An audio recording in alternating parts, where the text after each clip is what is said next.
Donnie and Dolly. The team is supported by ableauctions.ca. Closing your business? We can help.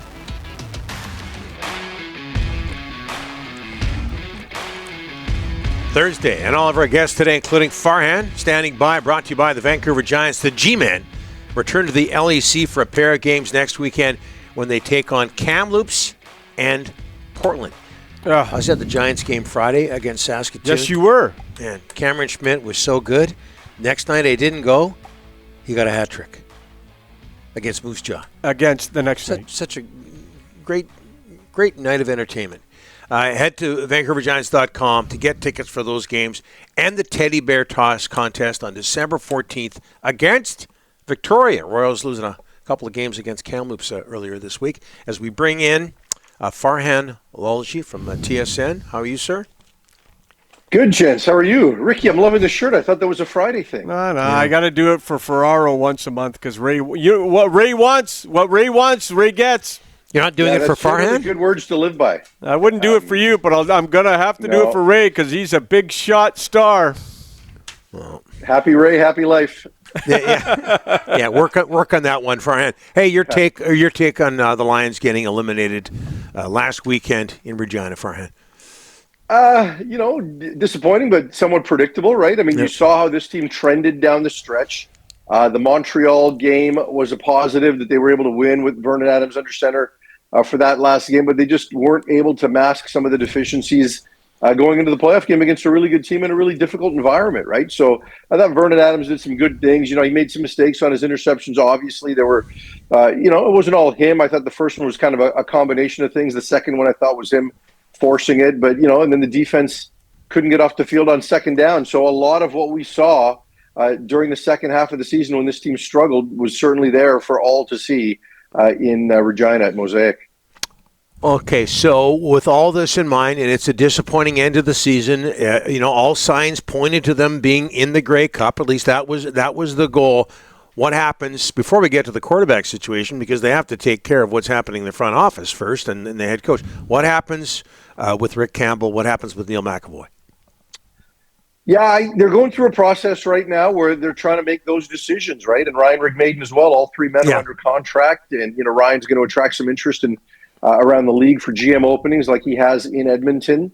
So I would imagine that they will get this figured out by Sunday. I don't think they're bound to that, but I think you can't bleed into Grey Cup week, right? I mean, the league has a news moratorium at that point, so then you kind of leave a lot of things hanging. So it wouldn't shock me if this thing got decided. And look, I really believe all things are being considered. And I know all of them are under contract, and it becomes difficult to eat all of those deals if they decide to make changes, or one of them, or however that works out. But there is a decision to be made. They owe it to the fan base and all that they've invested to this point to make sure that they look under every rock and make the right decision and not just make the easy decision. What happens with the Lions? Of course, that those decisions have to come first. What's happening with the head coach? What's happening with the assistant GM, the GMs, etc.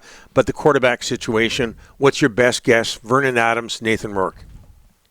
Oh, Nathan Rourke will be the quarterback for this team next year. Look, that decision was made in August. And look, I love VA and Nate, right? So I wish the best for both of them, and I think both of them can be exceptional players in this league, and I'd love to see them 1-2 in MOP voting next year because of great seasons that they've had and potentially being a Grey Cup or whatever, all of those things. When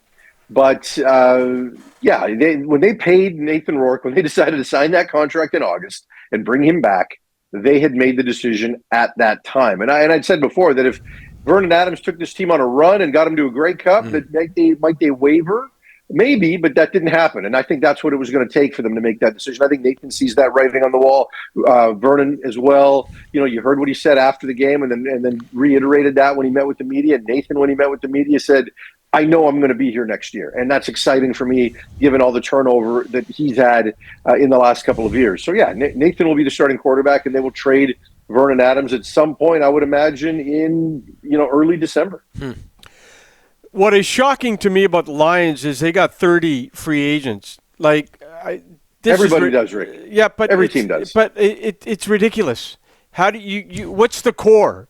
The Canucks have a core. Every team's got a core of players that hang around for 4, 5, 6, 7 years, and you build around the core. It drives me nuts. There's 30 free agents. How could any fan buy a jersey of this team when everyone year by year is leaving? I mean, it's just, to me, that's not – and I know every team's got it. It doesn't make it right. It's wrong. No, it doesn't, but that's kind of the way the league works because contracts aren't guaranteed, right? So, and there's not enough money up front for, teams to be bound by that. There are other things now that are happening that allow for a bit of longevity, but look, like, how long has Gary Peters been here? How long has TJ Lee been here? Like, these guys have been here for a period of time. There is a fair bit of continuity. Everybody looks at the potential free agent list at this time of year, and they're all aghast because even the Grey Cup champion will have 30 free agents, but then everyone's going to knock them down. They'll whittle it down. I think the day of locker room meetings, the Lions went from 33 to 28. They signed 5 of those guys. So, there'll be a pecking order. I would imagine that Justin McInnis and Matthew Betts are at the top of that list. And it's not just that. You're still going to have players like Keon Hatcher and Javon Catoy that are under contract that they probably have conversations with to tweak those contracts. So it's not just the names on that list. So, Gary Peters, I fully expect a number of these key guys to be back, and you can buy your jersey and you can get that done before free agency. At the end of the day, we go through this, we get all excited at what free agency could look like, when Naylor and I play the insider role and do all of that. But then you get to a week before free agency when it starts in February, and there's only like 6 or 8 names that really matter league-wide. Everybody else has got their deals done, and that'll happen again here. So I'm guessing you're going to pick your favorite team, Winnipeg, in the West Final. Yeah. And to be truthful, I want Saskatchewan to win. As much as you think Winnipeg's my favorite team, I would love for Saskatchewan to win because I think everybody outside of Winnipeg is tired of the Winnipeg storyline. And the thought of Corey Mace, BC boy, Port Moody High School, coming home to attempt to win a Grey Cup here, I think it's pretty cool. Nelson Lacombo, we picked off Vernon Adams, a WJ Mode grad from Abbotsford, for him to come back here for a Grey Cup. I think that'd be awesome. But Winnipeg is a really difficult place to play. As much as that team is experienced, and has been to 4 straight Grey Cups and all of those things, that's a tough place to play. Winnipeg has become the best market with the best fans in the CFL. Sorry, Rider fans, it's true. So as much as I'd love to see the SAS in BC storyline, I think the entire BC Grey Cup committee would be thrilled at that possibility because we know how well Rider Nation travels and how many Saskatchewan fans live here. It would be a better Grey Cup if Saskatchewan and Montreal were in it, but I'm picking Winnipeg and Toronto to be in it. Hockey, Farhan. Yesterday, we were talking a lot. The sticks and the puck, that ice, that sport. Yeah. We were talking a lot about Quinn Hughes and why wouldn't we? Third fastest NHL defenseman in history to hit 300 assists. Our poll question yesterday, I'll ask you. I know you took part in it online, but I'll ask you here on television: is he the best player to ever wear a Canucks uniform? Yes. Look, I can't say that fast enough in terms of league-wide impact and how young he is. I think Henrik and Daniel are the other comparables. I know Burry was exciting and all of that, but, short sample size. We think Quinn's going to be here for a long time. So I can't say that he is today, but he will be, right? Like right now, I probably still edge and lean a little bit to Henrik, but Quinn will be. There's no question. And like when you look at the names that he's amongst, Donnie, like you played, like as a youngster in these eras, like what did the goaltender's equipment look like back then? Right? Like when Bobby Orr was doing it, we talked about Bobby Orr revolutionizing the entire sport. That was a shot at you just took a shot at my age there. I didn't go unnoticed. I was accentuating your experience on the topic and your authority to speak on this topic. You're right, but still. So no, but truly, like look at the goalies that Bobby Orr had to play against. Mm-hmm. And it got slightly better for Brian Leetch. But, Brian Leetch played against Kirk McLean. Look at what Kirk McLean wore and what these goalies are doing now and how they're all in the butterfly and, everything around that. Like what Quinn Hughes is doing offensively is so much more difficult than what the other players named Orr, Coffey, and Leetch were doing. Mm-hmm. So my hat's off to the guy. He says he's playing his best hockey now. He is.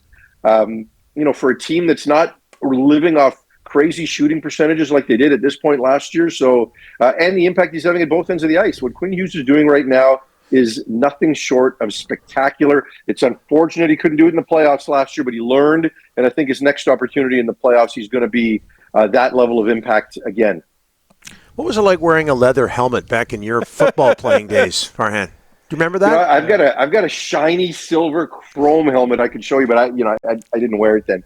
The helmet technology was a lot different. Even when I played it, we didn't have leather helmets, but just the type of padding, and like there was this thing back in the day called a suspension helmet, where it basically had springs on the inside, right? Like it did more damage than it did good. So it's better for the players today.